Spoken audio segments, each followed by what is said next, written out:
भारतीय पुरातत्व द्वारा संरक्षित इमारतों की दुर्दशा किसी से छिपी नहीं है। ऐसा ही बिहार का एक अति प्राचीन किला है। यह किला रोहतासगढ़ का किला, जो जर्जर होता जा रहा है। बिहार का जो इतिहास है वह काफ़ी पुराना रहा है। उसी में से एक है रोहतासगढ़ का ये किला, जो कि एक बहुत ही प्राचीन किला है।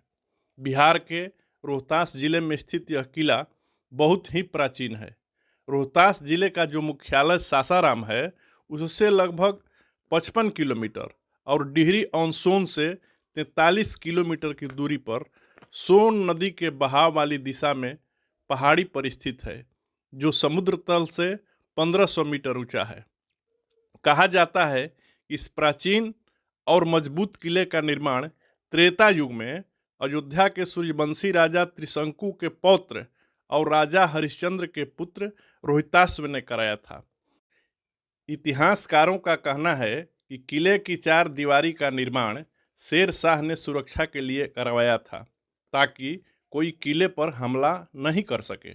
बताया जाता है कि 1857 में स्वतंत्रता संग्राम की जो पहली लड़ाई हुई थी, उसमें अमर सिंह ही से अंग्रेजों के खिलाफ विद्रोह का संचालन किया था। यह जो किला है वो काफ़ी भी भव्य है और किले का जो घेरा है वो 28 मील तक फैला हुआ है, जिसमें 83 दरवाजे हैं। इस किले में जो प्रवेश द्वार है उसमें निर्मित हाथी, दरवाजे और दीवारों पर बहुत ही अद्भुत पेंटिंग है। रंगमहल, शीश महल, पंचमहल, आईना महल, रानी का झरोखा, मानसिंह की कचहरी आज भी मौजूद है। परिसर की भव्य इमारतें आज भी मन मोह लेती है। इस किले की संरचना बहुत भव्य है, जिसे आप देख सकते हैं कि ग्रेनाइट शैल सूखे चूने से बनाया गया है। अगर आप इतिहास में रुचि रखते हैं तो आपके लिए इस किले को देखना काफ़ी रोमांचक होगा। हालांकि इस किले की वास्तुकला बहुत ही खूबसूरत है। वीडियो में दिख रही यह संरचना काफ़ी मजबूत है और प्रभावशाली भी, जिसके चलते इस पर अधिकार को लेकर लंबी लड़ाइयाँ लड़ी गई। आधुनिक भारत में अंग्रेजों के खिलाफ लड़ाइयों में भी इसका काफ़ी मतलब रहा है। किला परिसर में राजा मान सिंह के बनवाए महल के करीब आधे किलोमीटर दूर पश्चिम दिशा में भगवान के गणेश की एक सुंदरतम प्रतिमा है। कुछ इतिहासकारों के अनुसार राजा धवल प्रताप के वंश के यह किला जो है पृथ्वीराज चौहान के हाथों में चला गया और फिर 1494 ईस्वी में सिकंदर लोदी के अधिकार में चला गया।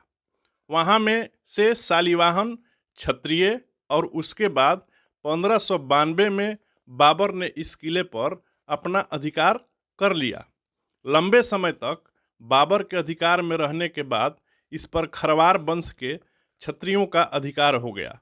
कहा जाता है कि साल 1539 में बक्सर के निकट चौसा के युद्ध में शेर शाह सूरी और बाबर के बेटे हुमायूं के बीच युद्ध की स्थिति आ गई। फिर मंत्री चूड़ामणि के सहयोग से शेर शाह सूरी ने इस किले पर कब्जा कर लिया और फिर कालांतर में यह किला शेर शाह के हाथ से निकलकर फिर मुगलों के हाथ में चला गया।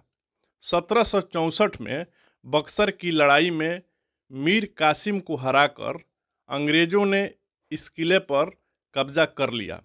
इसके बाद स्वतंत्रता संग्राम की पहली लड़ाई के समय वीर कुंवर सिंह के छोटे भाई अमर सिंह ने इस पर अधिकार कर लिया और यहीं से अंग्रेजों के खिलाफ आंदोलन का संचालन हुआ। हमारे बिहार के बारे में एक बड़ी दुर्दशा ये रही है कि हम पुरातत्व से संबंधित चाहे बिल्डिंग्स हो, चाहे इमारतें हो या बड़ी बड़ी फैक्ट्रियां हो, जिसे आज तक हम संभाल नहीं पा रहे हैं। अगर आप इतिहास से भी ताल्लुकात रखते हैं तो आपको भी इस किले को ज़रूर देखना चाहिए।